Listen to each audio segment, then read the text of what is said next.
My good colleague loves Creoles, and she wants Creoles to be standing out amongst all of the other subjects. She feels that Creoles should be taught in schools and not English. Now that's her thought. What are we gearing our children for? We're gearing them to pass the darn CXC English. But not forgetting, Lambert Britton and Victor Longfield says that the child learns best in his own environment. Now, like for instance, you're doing mathematics, but before that, what do you think mathematics? Mathematics classified as an academic subject, or is it classified as a practical subject?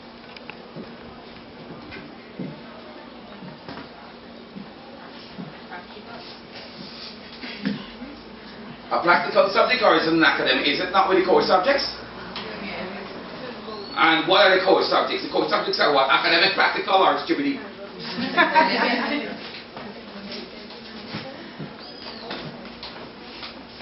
What it is? Are you studying in school and are you going to talk now? Right? What the part of the core subjects? Now let's take, for instance, a child in Linden and how we can get the use of the child's environment in aiding and helping them to understand the rudiments that we're teaching. And that in itself is our first learning teaching aid, the environment. Now let's take an into, you know Fat Poke? Fat Poke does go away. Where Fat Poke go? Sandy, Fat Poke, you can't say you're opening business selling Fat Poke in Linden. Because why? So now let's say that the child from Linden, he is familiar with the Fat Poke. So you can use the Fat Poke that he's accustomed to in his environment to relate to him. In mathematics, in social studies, in all of the subjects that we deem as being the core subject. Parents want their children to excel. Every parent got this great big idea that they want their son or their daughter to be the president. Well, presidents don't make money. But some doctor, some lawyer, some scientist, some this, some that. So that is their vision. We as teachers is burdened with the task of two things. One, educating the children, and at the same time trying to fulfill the requirements that the ministry and our education department lays on us. All they want to see is good results. I got 95% pass in social studies, man. 90, how many people write the social studies? 2 people. So we cannot measure that. So using things found in the environment helps the child to relate to it. So props. Now, I say cheaper teachers cheap when it comes to probably doing A's and what's not and this and that and the other. But why are they cheap? They don't get a lot of money and they have their priorities. Of course they have to do their nails. I'm joking, when my daughter was like about 13, I introduced her to the nail stuff. That was $500 then. My daughter is married with one handsome son, making me, the owner of a handsome grandson. And you know what they say? They say handsome grandfathers always create handsome. And when she started with her nails, it was $500. Now,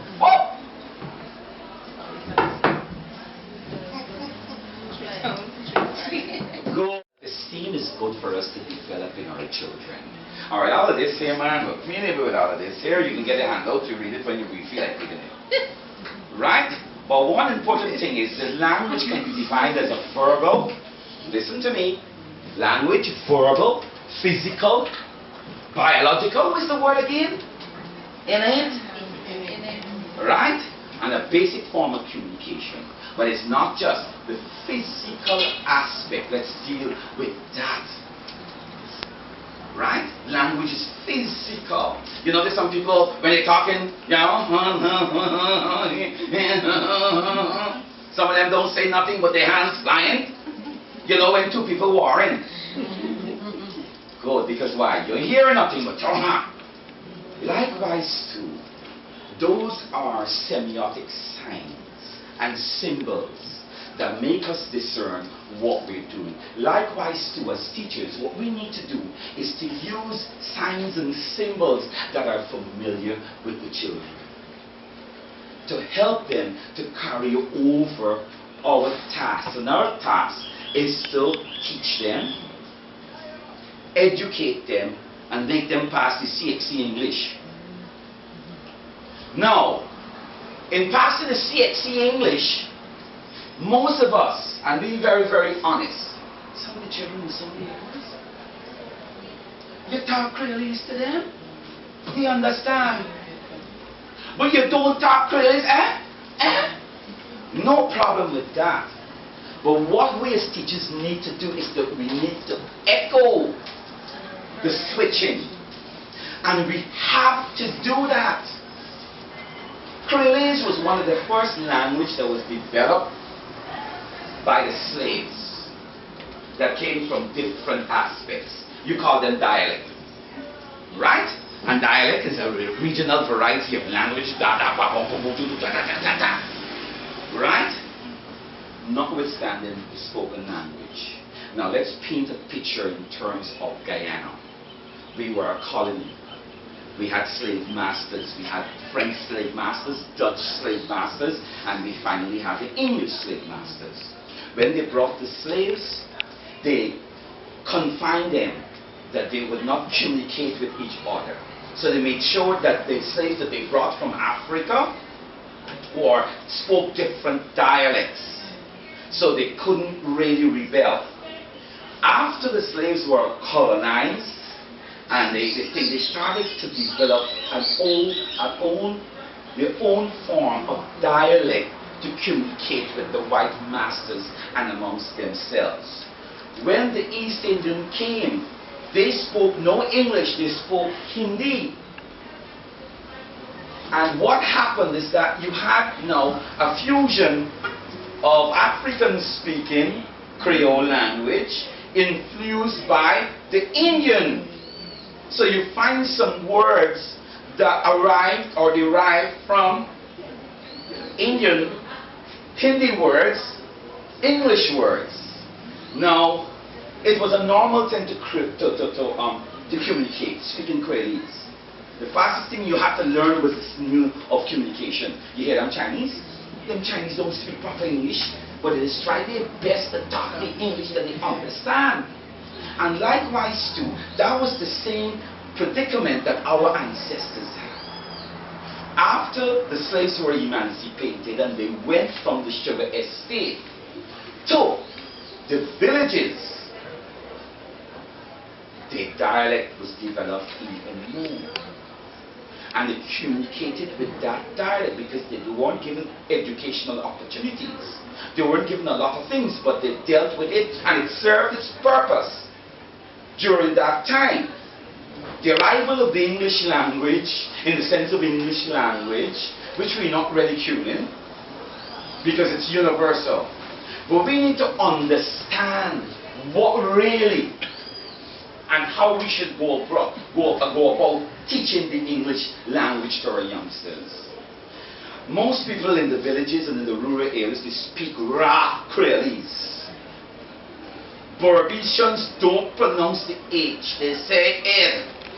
Don't matter how you get. Oh, anybody Barbician, eh?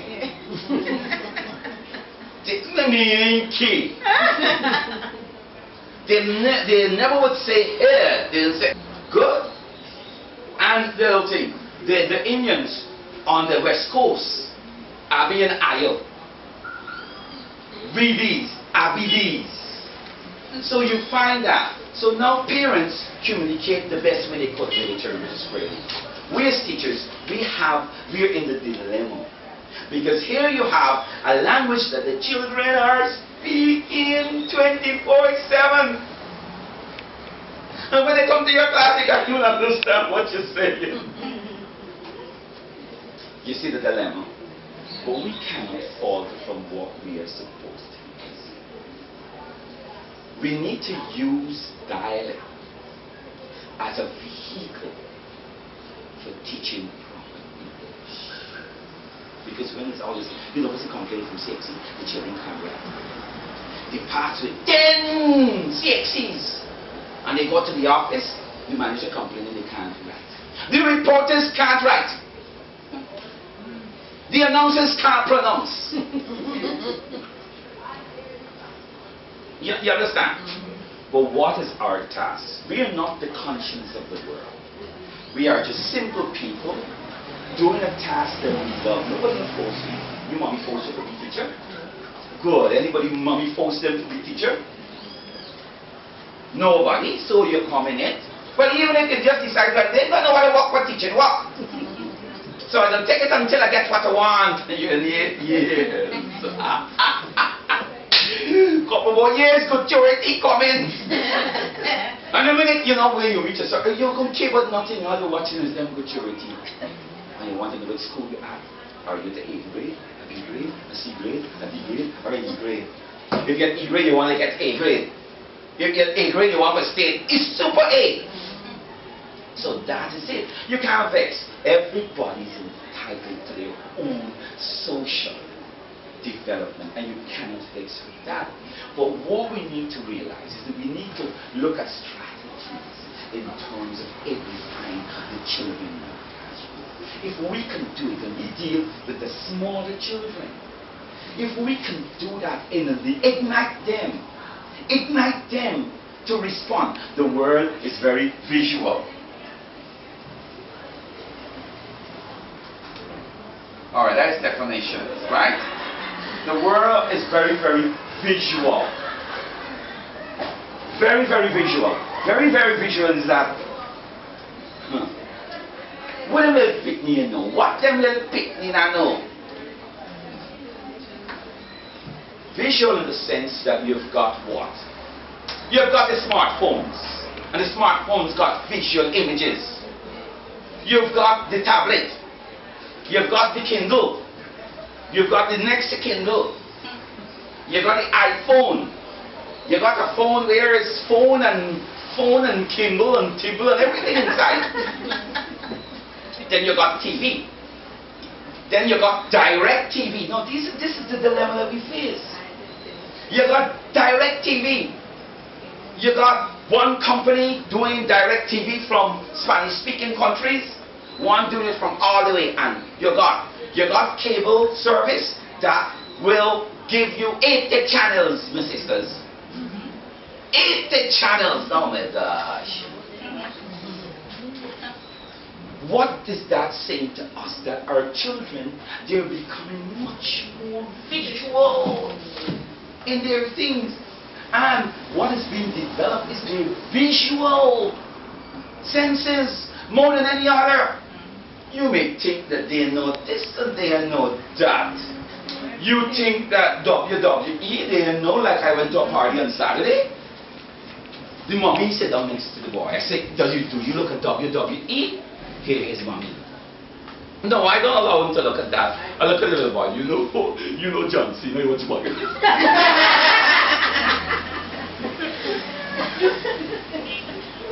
I watched the mommy. She don't know, but that is it. You just can't rely on it.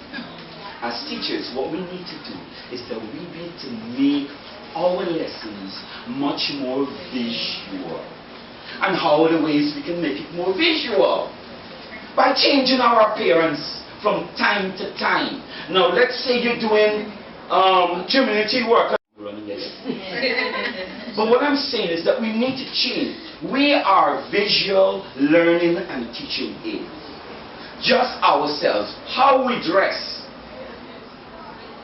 How we dress is very, very important. And the kids love us. So from time to time, so the first aid is the visual appearance of yourself. Now let's say you're doing social studies and you're talking about community workers. Come on. Community workers. Boys, name one community worker. You see? The doctor. Well, boys and girls, we're going to talk about the doctor. The doctor takes a syringe with a point. Look for your private part, your buttocks. And then, ow! That is one way. But come on, boys and girls. Oh my, we are going to talk about it. And you put on a little doctor thing. You know? Do I look like a doctor? Yes, teacher. You get their involvement. You get, and don't tell the child they're talking too much. Why is they talking too much? Why is it that you think that they're talking too much? It's because you are not talking to them. You understand? And you let them, okay, what is this? Oh, teacher. Oh, well, some of them are speaking about English. My daughter started perfect English at home. Yes, man. And when she hit the nursery school, blooms. Daddy, me come home and I haven't seen